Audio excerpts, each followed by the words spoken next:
नादरादा मुंसिफ TV में आपका इस्तकबाल। आप देख रहे हैं जेकेएल डायरी। शुरुआत करेंगे हेडलाइंस के साथ। सुर्खियों को पेश करने में ताउन किया है डॉक्टर ऑर्थो ऑयल के साथ साथ डॉक्टर ऑर्थो कैप्सूल्स साथ लेना ना भूलें। श्रीनगर में मुनक्किद हुई ललदीद लिटरेचर अवार्ड्स की तकरीब। लेफ्टिनेंट गवर्नर मनोज सिन्हा ने की शिरकत।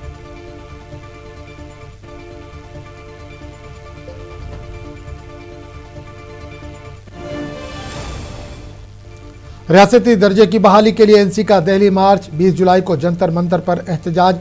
उमर अब्दुल्ला का मरकज पर तंज। कहा रियासत का दर्जा लेने व्हाइट हाउस जाना होगा।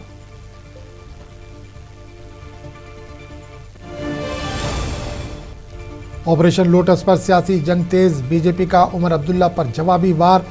सुनील शर्मा ने हतक इज्जत के मामले में अदालत जाने का किया ऐलान।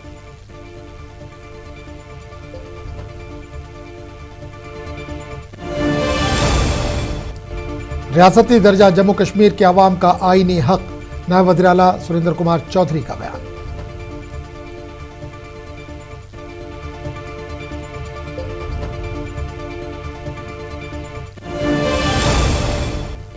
कश्मीर के कई इलाकों में मूसलाधार बारिश। अमरनाथ यात्री एहतियातन महफूज मुकामात पर मुंतकिल। खराब मौसम पर इंतजामिया अलर्ट।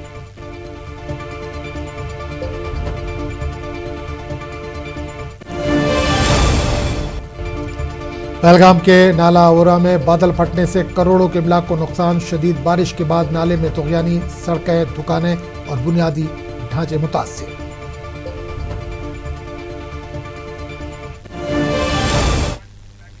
और अब खबरों की तफसील। कश्मीर के अजीम सूफी शायरा और रूहानी मुफक्किर ललदीद की अदबी फ़िक्री खिदमात को खराज अक़ीदत पेश करने के लिए श्रीनगर में एक बावक़ार तकरीब का इनेक़ाद किया गया। इस मौके पर जम्मू कश्मीर के लेफ्टिनेंट गवर्नर मनोज सिन्हा ने ललदीद लिटरेचर अवार्ड की तकरीब में शिरकत की और ललदीद द मदर ऑफ कश्मीर के उन्वान से नई किताब की रनमाई भी अंजाम दी। अपनी विरासत की उस चीज को जरूर खोजिए जिसे आपने जीवन की व्यस्तताओं में कहीं पीछे छोड़ दिया है। मेरा सबसे आग्रह है, वह भाषा भी हो सकती है, वह किसी गीत की रचना भी हो सकती है, वह मिल बैठकर बात करने वाली परंपरा भी हो सकती है, कुछ भी हो सकता है। और मेरा निवेदन होगा कि उसे फिर से अपनाइए। और इसलिए वो जरूरी है कि नई पीढ़ी को भी अपनाने के लिए तभी हम प्रेरित कर सकते हैं। इस बात को हमेशा याद रखना है कि हमारा सबसे बड़ा संसाधन हमारी पहचान की गहराई है, जिसे हमारी महान संस्कृति ने सदियों से एक हाथ से दूसरे हाथ तक जलती हुई लौ की तरफ पहुंचाने का प्रयास किया है। और मैं युवा पीढ़ी भी आह्वान करना चाहूंगा, इस लौ को बुझने मत दीजिए। संस्कृति की एक लौ से करोड़ों लौ जलाने का वक्त अब आ चुका है। आज जिन विभूतियों को सम्मानित किया गया है, उन्होंने अपने असाधारण योगदान से पूरे राष्ट्र को समृद्ध किया है। वे समाज के पथ प्रदर्शक हैं। इन्होंने अपनी मेहनत से सिद्ध किया है कि उत्कृष्टता केवल व्यक्तिगत उपलब्धियों से नहीं मापी जा सकती, बल्कि उस बात से मापी जाती है कि किसी व्यक्ति ने समाज के लिए और आने वाली पीढ़ियों के जीवन पर सकारात्मक प्रभाव कैसा छोड़ा है। चाहे वो लिखनी के माध्यम से हो, शिक्षण के माध्यम से हो, कला के मंच पर या लोक सेवा के क्षेत्र में, इन सभी लोगों ने हमारे सामूहिक भविष्य को दिशा देने का काम। जम्मू कश्मीर की सियासत में एक बार फिर रियासती दर्जे का मामला जोर पकड़ता दिखाई दे रहा है। वज़ीर आला उमर अब्दुल्ला ने ऐलान किया है कि 20 जुलाई को रियासती दर्जे की बहाली के मुतालबे के लिए दिल्ली जाएंगे। इस मौके पर इन्होंने तंजिया अंदाज में मरकजी हुकूमत से सवाल भी किया कि क्या रियासत का दर्जा हासिल करने के लिए हमें व्हाइट हाउस जाकर ट्रंप से मुलाकात करनी होगी। इनका कहना था कि मामला हिंदुस्तान का दाखिली मसला है, इसलिए इसका फैसला भी मुल्क के आइन और पार्लियामेंट के दायरे में ही होना चाहिए। अब हम नया तरीका अपनाना शुरू करेंगे और उसकी शुरुआत 20 जुलाई से होगी, जब हम दिल्ली में बैठ के अपने रियासत की बहाली का नारा जो है वहां पे बुलंद करेंगे। अब ये लोग कहते हैं, अब ये पहले तो कहते थे कि रियासत का दर्जा आपको असेंबली से नहीं मिलेगा, ठीक, फिर हमने सड़कों पे बात करना शुरू किया। फिर कहते थे अब आपको जम्मू कश्मीर में बात करके ये मिलेगा नहीं। ठीक, अब हम जंतर मंतर जा रहे हैं। अब ये हमें कहते ना जंतर मंतर से आपको रियासत का दर्जा नहीं मिलेगा। खुदारा फिर ये बीजेपी वाले बताए ना मुझे क्या ट्रंप के पास जाना पड़ेगा व्हाइट हाउस में अमेरिका रियासत का दर्जा लेने के लिए।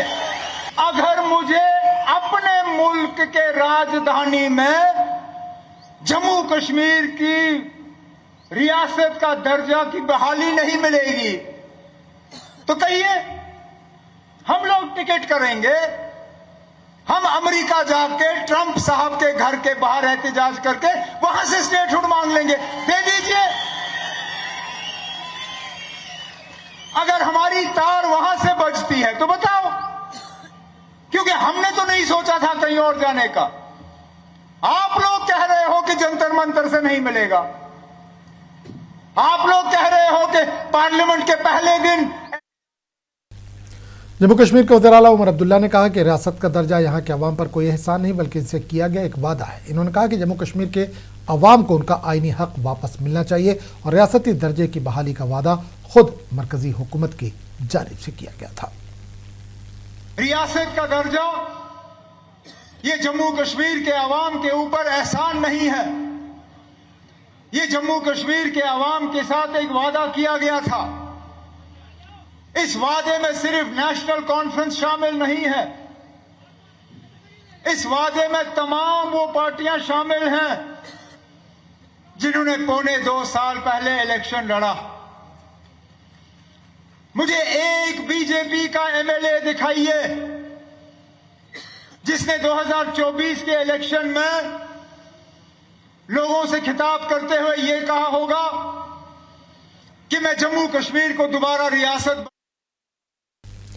वज़ीर आला उमर अब्दुल्ला ने वाज़ेह अल्फाज में कहा कि बीजेपी के मुसलसल तानों के बाद हमारी खामोशी को कमजोरी समझा जा रहा है, इसलिए अब हम सड़कों पर उतरने का फैसला कर चुके हैं। उमर अब्दुल्ला ने कहा कि जिन मुतालबात को बातचीत के जरिए हल किया नहीं जा सकता, इन्हें अब जमहूरी और पुरअमन अवामी तहरीक के जरिए हासिल करने की कोशिश की जाएगी।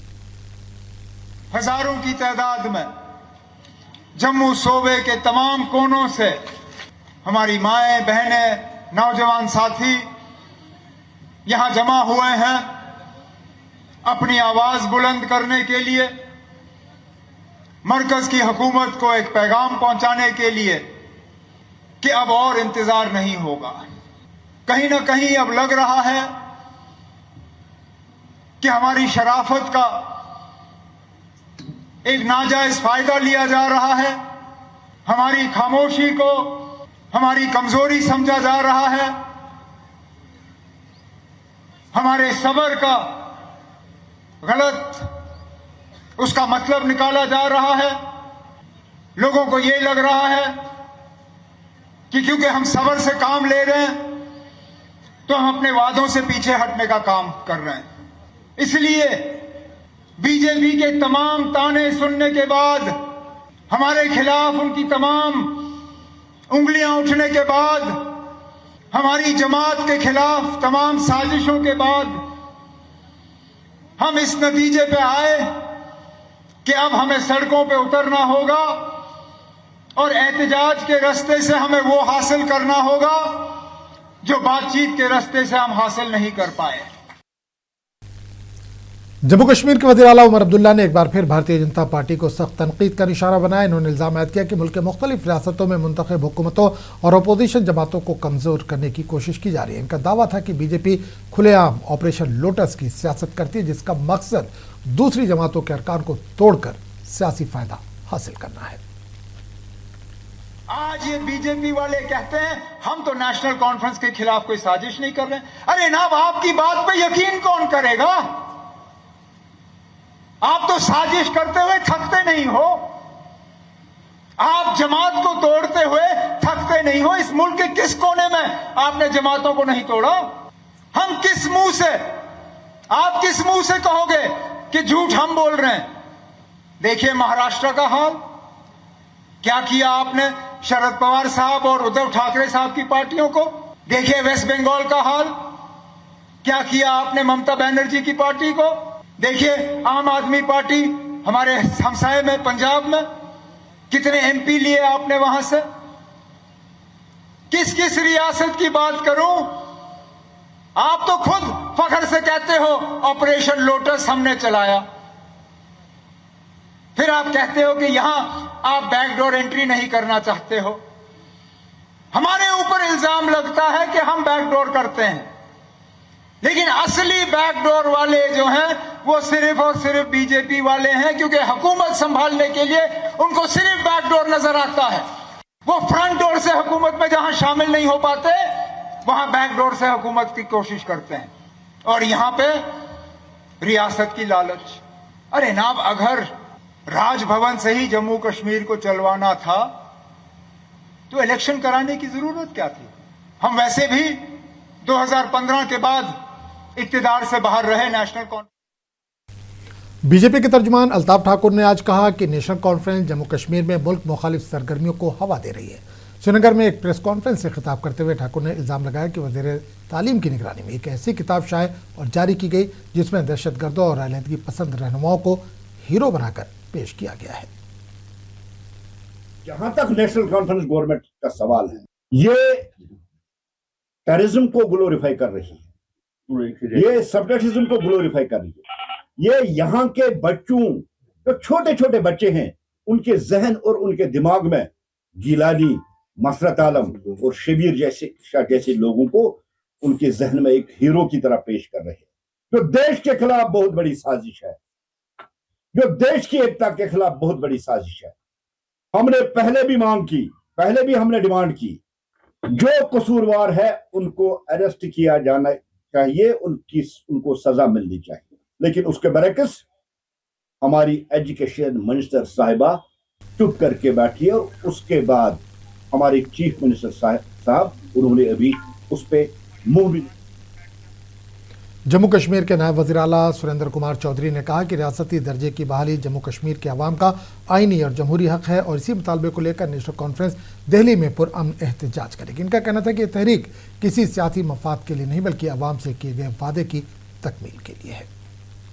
लोगों के साथ भी वादा किया था, हिंदुस्तान की पार्लियामेंट में भी वादा किया था, हिंदुस्तान की सबसे बड़ी अदालत सुप्रीम कोर्ट में भी आपने वादा किया था कि हम जम्मू कश्मीर को स्टेट का दर्जा बहाल कर देंगे। लेकिन आज 18 महीने बाद जन्म नहीं हुआ, तो कल हमने मादरे मेहरबान की बरसी पे उनकी कब्र से एक आवाज उठाई है नेशनल कॉन्फ्रेंस के वर्करों ने में, और कल आपने देखा ऐतिहासिक रैली हुई है। जो लोग कहते थे कि नेशनल कॉन्फ्रेंस 18 महीनों में खत्म हो गई, कल उनकी आंखें खुल गई कि नेशनल कॉन्फ्रेंस दुगनी ताकत से आगे आई है। और कल जो वहां से बात कही गई, जो याद कराया गया प्रधानमंत्री साहब को और होम मिनिस्टर साहब को, आज महाराजा की मूर्ति के सामने, महाराजा हरि सिंह के पार्क से, आज जम्मू की धरती से, मंदिरों के शहर से जम्मू के लोग यहाँ बैठे हुए हैं, बिना जात, बिना बरादरी, बिना मजहब से। आप देखें कितना लोग हुमा के आ रहे हैं, और इसी चीज के लिए आ रहे हैं कि अपने प्रधानमंत्री साहब से, जो आपके भी हैं, मेरे भी हैं, हम सबके प्रधानमंत्री हैं, अपने होम मिनिस्टर साहब को याद कराएं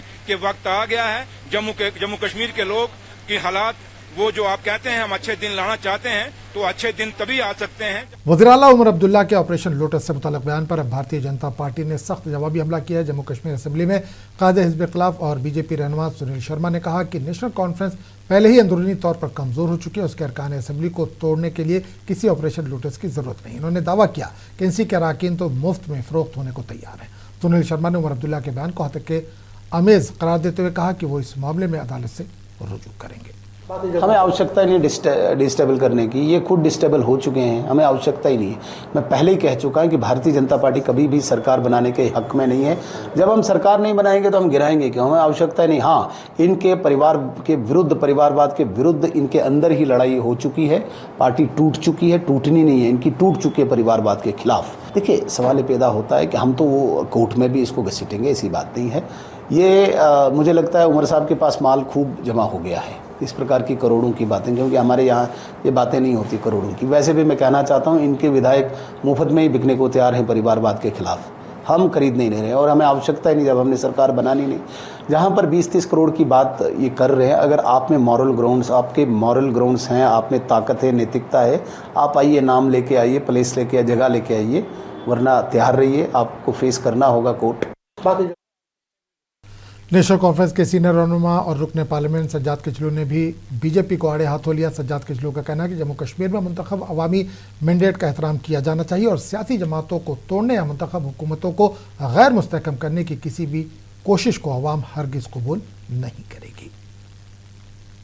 बीजेपी ने पूरे मुल्क में क्या माहौल बनाया है, आप महाराष्ट्र को देखिए, आप वेस्ट बंगाल को देखिए, आप कहीं भी जो रास्ते हैं, अभी देखिए महाराष्ट्र में कैसे जो है ऑपरेशन टाइगर चलाया और उसके तहत एमपीज के साथ क्या किया, ये सब लोग जानते हैं, पूरा हिंदुस्तान जानता है।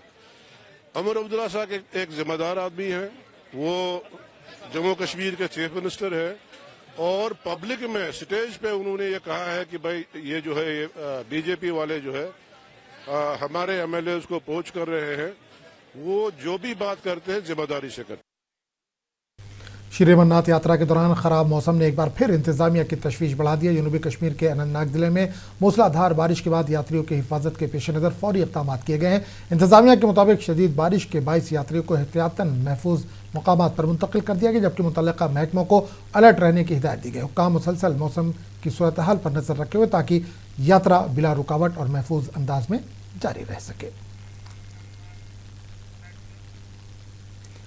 बाबा बर्फानी के दर्शन के लिए जारी श्री अमरनाथ यात्रा 2026 अकीदत और जोश खरोश के साथ आगे बढ़ रही है। यात्रा के 11वें काफिले में 9,000 से ज्यादा यात्री सख्त सिक्योरिटी इंतजाम के दरमियान जम्मू के यात्री निवास बेस कैंप से वादी कश्मीर की जानिब रवाना हुए। ये यात्री पहलगाम और बालतल दोनों रास्तों से मुकद्दस अमरनाथ गार तक पहुंचेंगे, जहां बाबा बर्फानी के दर्शन करेंगे। इंतजामिया की जानिब से यात्रियों के लिए सिक्योरिटी, तिब्बी सहूलियात, रिहाइश और दीगर बुनियादी इंतजाम किए गए ताकि यात्रा महफूज और पुरअमन अंदाज में जारी रहे।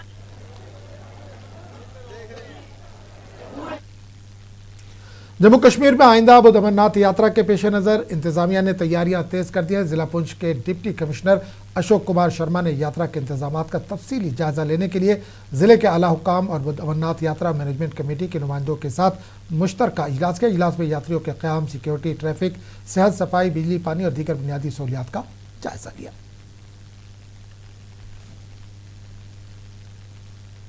आज यहाँ मंडी में जो पास प्रैक्टिस है उसकी तरह एक रिव्यू मीटिंग आज यहाँ रखी गई।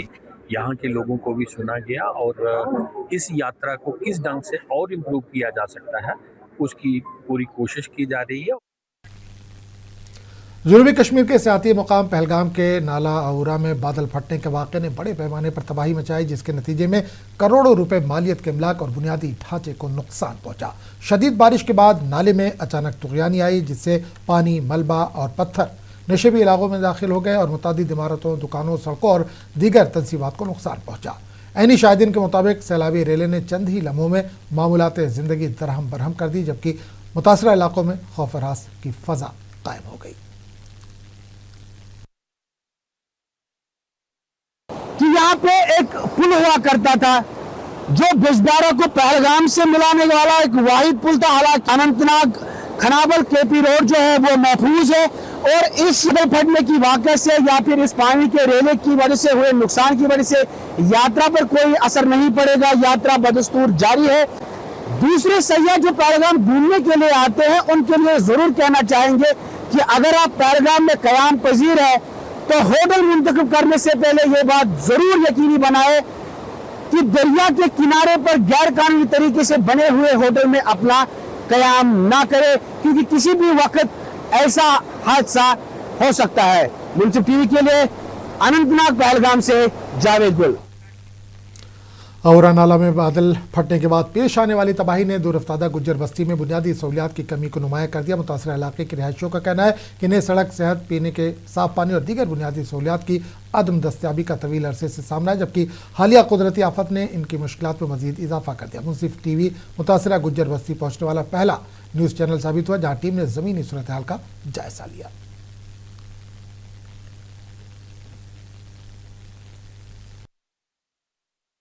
सबसे पहले तो मुंसिफ टीवी का शुक्रिया अदा करते हैं। यहाँ पे हिस्ट्री क्रिएट हुई है, पहली बार हमने किसी मीडिया वाले को देखा, क्योंकि आज तक इस ज़माने में भी हमने मीडिया वाले को नहीं देखा था। यहाँ पे ग्राउंड लेवल पर आज तक कोई नहीं आया। देखो, बाकी रहा नुकसान की बात, नुकसान तो यहाँ पे बहुत हुआ है, बहुत नुकसान हुआ है। यहाँ पे प्रिडिक्ट ही नहीं कर पाता इंसान कितना नुकसान हुआ है। किसी का कोई नहीं, यहाँ रास्ता नहीं है। देखिए आपको 2 मिनट का कोई हमें कोई 10 रुपए का काम नहीं आता है सर। तो आपको देखा है पहली बार आपको देखा है सर। ये आपकी मेहरबानी, आप आ गया इस वक्त, कोई नहीं आता है यहाँ, चौकीदार नहीं आता है यहाँ। मैं आपका शुक्रगुजार हूँ। मैंने आपको बोला कि अंदर चलो, नाले में अंदर चलो, आपने आंखों से देखा इसका हालत क्या है। यहाँ अभी कोई नहीं आते हैं, वहाँ रोड से निकल जाते हैं। फिर मीडिया वाले, मैंने 2-3 पार्टी से बोला वो रोड से नीचे के होटलों का डैमेज करने के लिए, होटल देखेंगे होटल में क्या होगा, लेकिन गरीब बस्ती की तरफ आपके बगैर कोई नहीं आया। मैं आपका बहुत शुक्रगुजार हूँ। मुंसिफ टीवी का काम ही है कि ऐसे इलाकों। जिला अनंतनाग के छतरगुल इलाके में हफ्ते की शाम बादल फटने के बाद अचानक सैलाबी सूरत-ए-हाल पैदा हो गई, जिसके नतीजे में ज़रई ज़मीनें, सेब के बागात और मुकामी बुनियादी ढांचे को शदीद नुकसान पहुंचा। शदीद बारिश के बाद नालों में तुग़यानी आ गई, जिससे पानी रिहायशी इलाकों और खेतों में दाखिल हो गया। मुतादिद धान के खेत ज़ेर आब आ गए।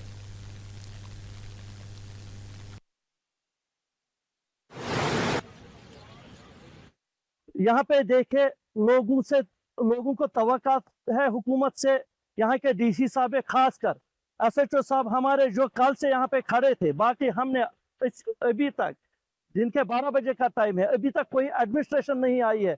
ये गिला शिकवा है उनके साथ। देखो यहाँ लोग सफर कर रहे हैं, लोग घर छोड़ के निकल गए रातों रात, मगर कोई पुरसान हाल नहीं है। अगर कि आज संडे भी है, मगर ये जो डिपार्टमेंट होते हैं एसेंशियल होते हैं। यहाँ इस वक्त खुद देखो आप कितनी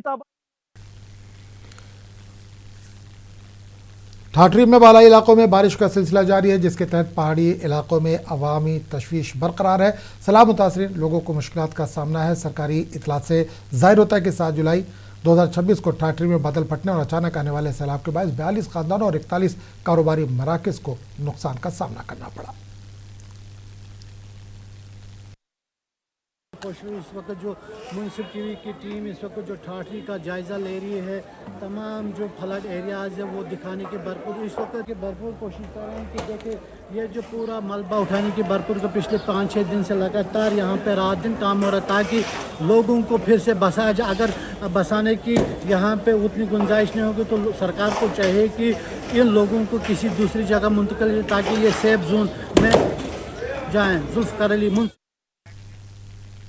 कांग्रेस के साबिक़ एमएलसी नरेश गुप्ता ने ठाठरी के सैलाब मुतासरीन के साथ इज़हार यकजहती की। नरेश गुप्ता ने मुंसिफ टीवी से बात करते हुए कहा कि हुकूमत जम्मू कश्मीर को फौरी तौर पर ठाठरी में सैलाब से मुतासर लोगों के नुकसान का जायजा लेना चाहिए, उनकी मदद करनी चाहिए।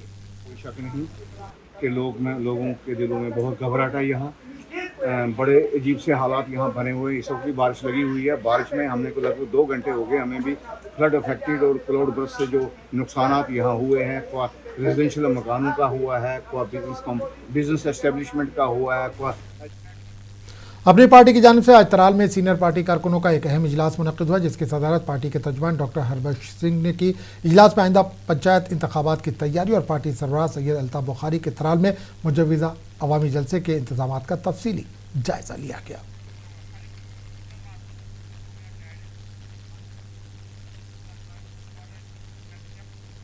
कांग्रेस की जानिब से आज तराल में एक प्रोग्राम मुनक्किद किया गया, जिसमें मुतादिद सियासी कारकुनों ने कांग्रेस पार्टी में शमूलियत इख्तियार की। इस मौके पर पार्टी के नायब सदर सुरेंद्र सिंह ने नए शामिल होने वाले कारकुनों का खैर मकदम करते हुए कहा कि तराल में कांग्रेस की अवामी बुनियाद मुसलसल मजबूत हो रही है और लोग पार्टी की पॉलिसियों पर एतमाद का इजहार कर रहे हैं। डिप्टी कमिश्नर कुलगाम की हिदायत पर महकमे माइनिंग ने विशु नाले पर सुबह सवेरे अचानक छापा मारकर गैर कानूनी कानकनी और तामीराती मवाद के नकलो हमल में मुलविस 7 जेसीबी मशीन और 7 डंपर जब्त कर लिए। डीएमओ कुलगाम खुर्शीद अहमद ने वाजे किया कि कवानीन की खिलाफ वर्जी करने वालों के खिलाफ सख्त कार्रवाई की जा रही है।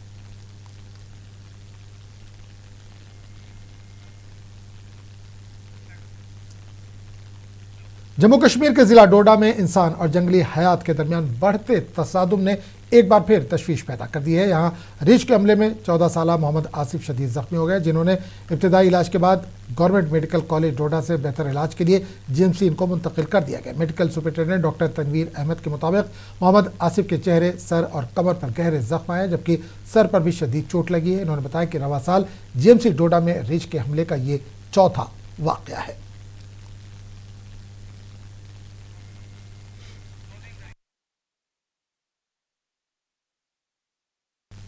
तो इस बुलेटिन में फिलहाल इतना ही। अगले बुलेटिन में आपसे फिर मुलाकात होगी। आदाब।